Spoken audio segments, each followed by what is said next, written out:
Hello friends, welcome to EPG Pathshala.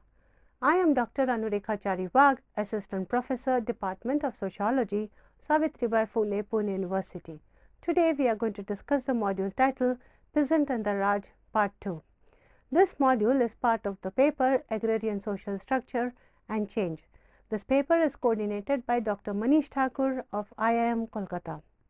In this module titled Peasant and the Raj II, we are going to focus on the theoretical understanding of peasant life, and this theoretical understanding would be developed through looking at the works of 19th century thinkers. In this 19th century thinkers, we are going to focus on the works of Maine, Karl Marx, Baden-Powell, especially in the way they have constructed the notion of village within Indian context. Further, trying to understand through their work how social change in India has really helped to redefine the way we understand villages in India.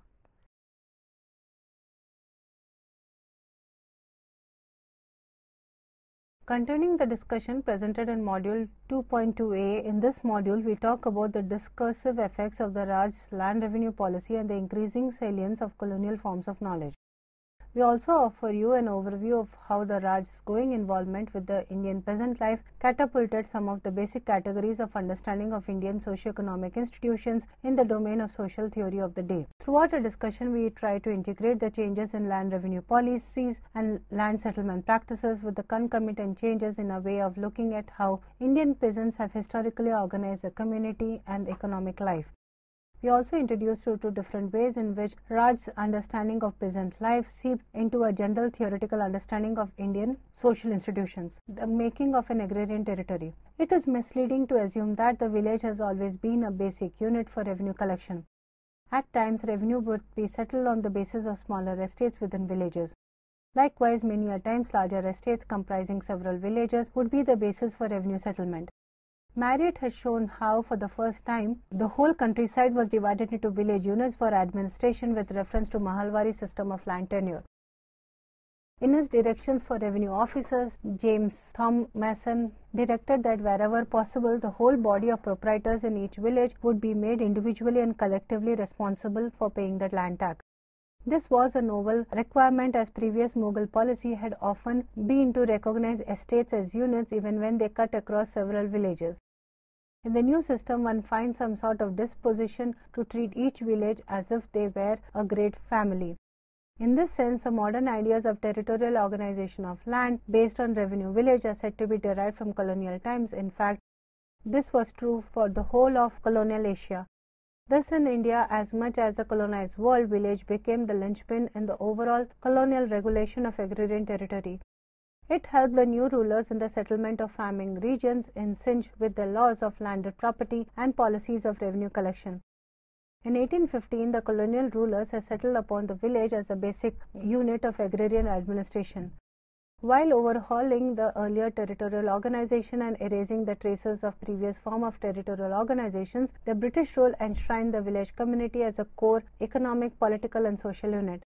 This projection of the village as an elemental unit of Indian socio-economic organization subserved several functions. In ideological terms, village came to represent a survival of agrarian tradition and administrative foundation of agrarian modernity. The territory called India became traditional, and the village and the family farm became its elemental unit. The cultural construct called India came to rest on the idea that one basic cultural logic did in fact recognize organized agriculture in its constituent village territories from ancient to modern times. This attempt to create a new type of unified agrarian territory around the idea of village was bound to dislodge earlier conceptions of the village. As the British went about mapping and surveying every inch of the agrarian territory and organized it in terms of the cellular units of the village, they inflicted enormous violence on those conceptualizations that considered village as locales of social power outside the state. Even today, there is a persistent discrepancy between what the state calls village and what the villagers think village is. A survey of historical literature tells us that, in terms of local political power structures, village per se was not universally the key unit. In older days, powerful notables determined where one revenue village ended and another began. The state did not have so direct say in deciding land rights. Until the 1870s, many struggles for the control of land occurred outside the purview of the state. In the few cases, land rights were granted as part of the remuneration of the state functionaries. There was a curious amalgam of land rights and official status. Moreover, people with rights to land exercised various types and degrees of power over the local territory and its inhabitants. In other words, boundaries maintained fuzzy between local politics, society, law, police, and administration, as land rights were the chief lever of power. In a restricted sense, those who control land also control much of civic and judicial administration. In brief, historically, the village has not been a unit for economic administration or political representation. Under the colonial dispensation, the definition and delimitation of localities were no longer the handiwork of powerful families and caste groups. They assumed an official institutional form even when the village communities were organized around socially dominant landed families. They became a part of the administrative jurisdiction of urban centers that housed government offices. Village as organized was thought appropriate for modernization under the joint auspices of the market economy and state policies. It was remolded in the hope of unleashing its progressive potential while dismantling old bottlenecks, such as ambiguity and confusion about land rights, prohibitive social controls, and the dominance of caste, sect, and other forms of cultural collectivity. The then prevailing theories of culture and modernization fueled the distinctive shaping of the Indian village and tried to naturalize it as an essential component of the new agrarian social order. The shaping of the village was largely the outcome of the supposed theoretical opposition that had thus emerged between the Europe's competitive individualist rationalism and Asia's collective traditional peasant community consciousness. This theoretical dualism has always highlighted the cooperative and harmonious aspects of the ontology of the village while underplaying its internal diversity and conflict. In the colonialist reading, village communities formed solid collective identities with closed unitary moral economies. There were other factors which made the village the basic unit of Indian society. In consolidating the rule over India, the British encountered an all-pervasive customary rights and practices associated with the land. The control of land was at the core of an unusually long and complicated chain of patron and client relationship. These multi-layered claims of land and the control of the landed gentry and a proportion of levied taxation and the appropriation of undue political administrative powers at the local level appeared to be dispensable nuisances to a highly technocratic character of colonial bureaucracy. Firstly, the British were inspired by a quest for an orderly exercise of authority and determination to prevent the siphoning of the obligations in cash and the kind from the population by supra-local lords. As their intervention in the native society and economy increased, they were forced to encounter a complex social arrangements and institutional frameworks crisscrossing the village. The latter's mechanistic adherence to rules and regulations left little allowance for the customs of the land. Projecting village as a key unit helped them to get rid of a feudally structured intermediate third sphere between the state and the people, full of wide range of large and small middlemen. Furthermore, village reified in a closed and inwardly oriented agrarian settlement helped them to justify their efforts as a means to restore original bipolar situation. Secondly, by making the village the organizing principles of society, the British assured themselves getting back the local administrative and political overheads from the village as collectivity. As Breman puts it, restoration of the so-called tradition can be explained with some justification as a principle of cheap government. Lastly, the projection of local economy and administration as a village avoided the need to split up the rural inhabitants into various categories with different or even contradictory needs and interests. In retrospect, the singular absence of internal affairs of the village as subject of research and policy making corroborates this. Colonial research came to a halt at the village boundary and did not penetrate its inner domain, notwithstanding many administrative instances where more concrete information was hastily superficially collected. Colonial typology of civilizations. In the charged 19th century debate, the village was seen not merely as a historical relic but was imbued with much contemporary relevance. For the Westerners, village communities stood for a world that they had lost, thanks to the Industrial Revolution, the changes it had generated.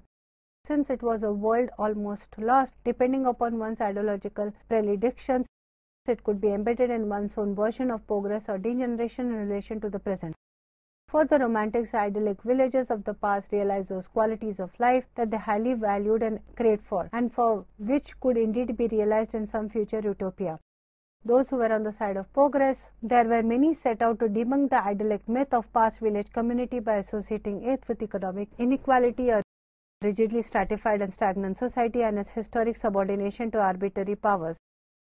As history and progress were unremitting preoccupations of the 19th century Victorian mind, the conceptualization of village in this framework was only an instance of a larger problematic that turned on a lack of commitment to progress. In effect, the Raj tried to legitimize their presence in India by designating the village community as a basis of colonial policy. That is, a colonial construction of village was embedded in the principle of territoriality, which formed the basis of colonial organization of power. By making village all important, they could frequently claim to restore a pristine institution that had fallen from grace by the tyranny of the native despotic rulers.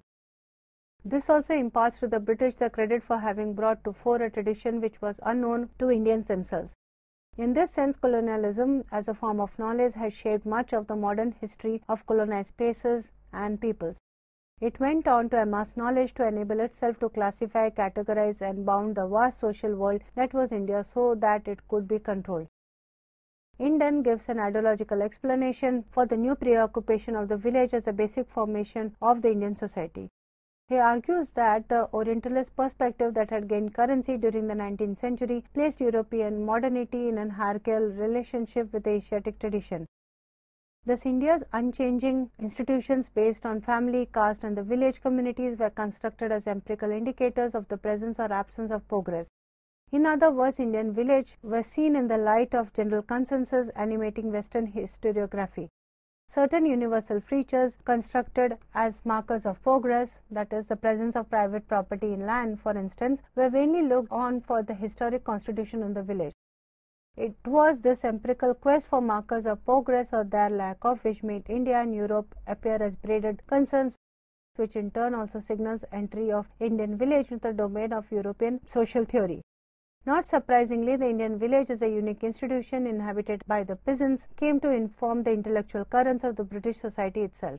Maine and the discovery of the Aryan village. From the early decades of the 19th century, village community had embodied a remarkable interaction between Western and Indian minds and data. In fact, it had never ceased to be a shuttlecock to radical and conservative battle laws, mostly administrators and revenue officials. However, it was Sir Henry Maine along with Karl Marx who should be credited with drawing the Indian village into mainstream of English thought. The continuing debate over the historical primacy of the village community in India turned out to be decisive impetus of academic elucidation of village in general social theory. Towards the end of the century, the debate initiated by Maine led to encyclopedic labors and muddled thinking of Baden-Powell. In a way, Baden-Powell, the discussion surrounding the Indian villages concludes. According to Maine, India had a curious relationship with Europe. In his lecture on the effects of observation of India on the modern European thought at Cambridge in 1875, he convinced that India shared with Europe a whole world of Aryan institutions, customs, laws, and beliefs. India was thus a part of that very family of mankind to which Europeans belong. Yet those Aryan institutions had been arrested in India at an early stage of development. As a consequence, unlike civilized Europe, India remained at the level of barbarism despite its intimate connections with Europe of the yore. So India and Europe were fundamentally implicated with each other in a common origin yet paradoxically different. For Maine, societies were different and histories had shaped the path that each had taken.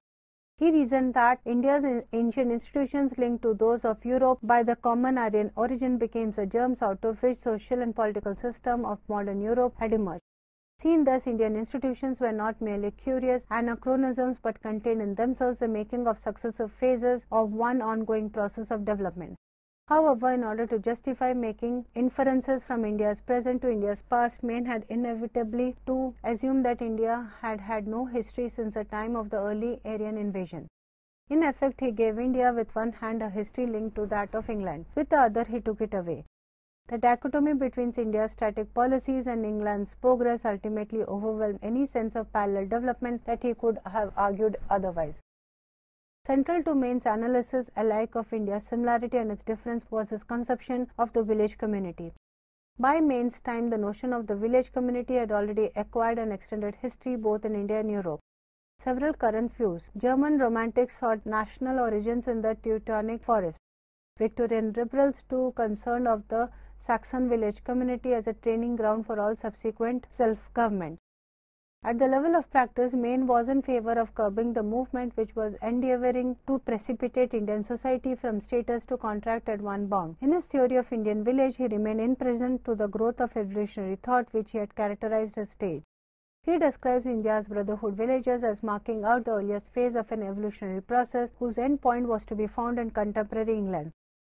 He went on to pronounce India's present village communities to be identical with the ancient European systems of enjoyment and tillage. Like Metcalfe's vision of the village republic, Maine's theory had little place for the state or for caste. Thus, for Maine, institution of village had embodied that which at once intimately linked and yet separated India and Europe. The fact that Maine had a linear scheme of evolution for the village community and that he suppressed inconsistencies in his own data have frequently been pointed out. What mattered to him was in the end not India but Europe. We should note that for Maine the village was subsumed under the history of property regimes. His principal objective was always to explain Europe's historical development that in a way inextricably connected civilization, progress and private property rights. He looked at India's village as a corporate body having common ownership of soil. This meant that this village has not progressed beyond the infancy of civilization. Logically, Maine treated them as survivals from Indo-European past and evocative of Roman gens, for co-ownership of soil marked the infancy of law and civilization. This is not to say that he had contempt for them. Rather, as an organized society, the village community, besides providing for management of the common fund, it seldom fails to provide by a complete set of functionaries for internal government, for police, and for the administration of justice, for the appointment of taxes and public duties. Two main simple forms of village are joint brotherhood. Also, he sees village communities as democratic and egalitarian in the political sense. His preoccupation with the community as an independent institution was largely responsible for its neglect of the state in relation to the village. And finally, he always confused between the co-shares of the soil and the village population as a whole, despite empirical evidence to the contrary. Since Maine believed that movement of all progressive societies had been a movement from status to contract, village community presented itself as a primitive social organization to him. It was primitive because it was characterized by primitive form of property, that is, land was held in common. Thus, in Maine's line of reasoning, village community and collective property were seen as inseparable. After all, ancient law did not recognize the individual. It knew only of groups, and the typical property-owning groups in the olden times were the village community. By virtue of equating village community with the communal ownership of land, Maine could add a sharp edge to his thesis that historical development of property in land has been a movement from collective to individual forms. At any rate, Maine's theory of the village did not arise from any intrinsic interest of the history of India as such, but was inspired by the assumption that a local system could be found in the Orient similar to that which had existed in Europe's distant past. His analysis of the development of legal traditions in the East and the West could be seen against the background of the evolutionary theory that had such preeminence in the late 19th century. Marx and the Asiatic stagnation. Maine had a predecessor in Karl Marx, for whom social stagnation was a hallmark of the peasant community. Marx's discussion of the Asiatic mode of production too betrays an evolutionary reading of Indian history. His views on village community appear primarily in his newspaper writings on the British rule in India, save a few passages in Capital. Despite his utter contempt, Marx did consider Indian village to be the heart of the Indian social system. This explains his rejoicing over the British rule in India. He believed that while previous conquerors had effected no more than political change, England had brought about a social revolution by striking at the heart of social system, the Indian village. English interference dissolved all these small semi-barbarian communities by blowing up their economic basis and thus produced the only social revolution ever heard of in Asia. For him, the laying of the material foundation of Western society in India-Asia was linked to the dissolution of the village. Since the village was a repository of all these characteristics that lay at the root of Asian stagnation, the work of regeneration of India had to proceed through a heap of ruins, that is, village community. Marx held that pre-colonial India had no history. Indian society has no history at all, at least no known history. What we call as history is but the history of successive intruders who found their empires on the passive basis of that unresisting and unchanging society. However, as Anderson has argued, Marx's explanation of the situation has varied somewhat between his different writings. So, for Marx, there was no separation of the cultivating householder from the village to which he belonged. Secondly, there was an absence of the division of labor in the village. That is to say, village could manage itself almost all the trades and the crafts required for it to survive and reproduce itself. This was a major reason for the unchanging character of Indian village. Finally, there was no notion of private property in the village. Village was not separate from the land held in common. In effect, Marx reinforced the widely prevalent idea that in the Indian village and in Asia in general, community is a real substance of which the individuals were mere accidents. The empirical inaccuracy of Marx's description of village has often been noted. Like Maine, he did not allow the then available empirical evidence to affect his theory. In his characterization of Indian society as a static, incapable of significant internal development and devoid of history, he studiously overlooked Campbell's account. The latter was a serious empirical challenge to Marx's general theory on ground rent and consequences of money rent. According to Marx, all pervasive rent in kind provided the basis of stationary social conditions in Asia. Nonetheless, Marx's idea of unchanging Asia and unchanging Indian village contains contradictions. They point out that Marx's denial of the possibility of significant indigenous historical development in India only continued a strong European tradition. Anderson writes, the nature of Marx's capital itself thus remained substantially faithful to the classical European image of Asia which he had inherited from a long file of predecessors. He showed that the image of a stagnant Asia cannot be fully sustained on the Asiatic mode of production, which the idea of unchanging Asia is ultimately linked, should be given a decent burial it deserves. Baden-Powell and the Ryotwari village. Though Baden-Powell's evolutionary tainted classifications also suffered from Orientalist prejudice, his contribution to the study of Indian village is seminal. On the basis of data contained in the mass of gazetters and land settlement reports of 1870s and 1880s, he insisted that village community had never enshrined communal ownership of land and was not an Aryan institution. Also, there was not single typical ideal of the Indian village. Highlighting the heterogeneous patterns of land holding, he posited there is a bewildering variety of village communities in India. Following his conviction that India was fundamentally Dravidian rather than Aryan culture, Baden-Powell argued that Ryotwari village had originated in a tribal state of society. This type of village had come into existence much before the arrival of Aryans in India. In fact, Ryotwari village was a result of the decay or dissolution of pre-Aryan Dravidian clan system. He further believed that several villages were shaped by the social requirements of indigenous Dravidian and Aboriginal people. More importantly, by asserting that the typical Indian village was a Dravidian institution, he reversed a sequential precedence of joint over several villages, as Dravidians are an Aboriginal people precede Aryans in India. Furthermore, Baden-Powell broke with the idea that Indian village was inherently democratic, republican in its constitution. He challenged the notion of communal land holding in the village and disputed the assertion that all the members of the village were at least in origin members of a single clan or brotherhood. Thus, Baden-Powell advanced two interrelated arguments: that there are two types of villages in India.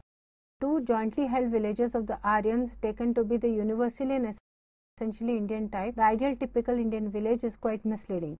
Contrary to what Marx and Maine had said, for Baden-Powell, joint villages are not the widely distributed type of village, rather they were confined mostly to North India. What had been typical instead was a Ryotwari, several type of village. Friends, in conclusion to this module titled Peasant and the Raj II, we have really looked into how the 19th century thinkers have really conceptualized the concept of village. And in this module, after discussion, we have looked into two important aspects. One, how village has developed as an important concept, especially in terms of revenue assessment.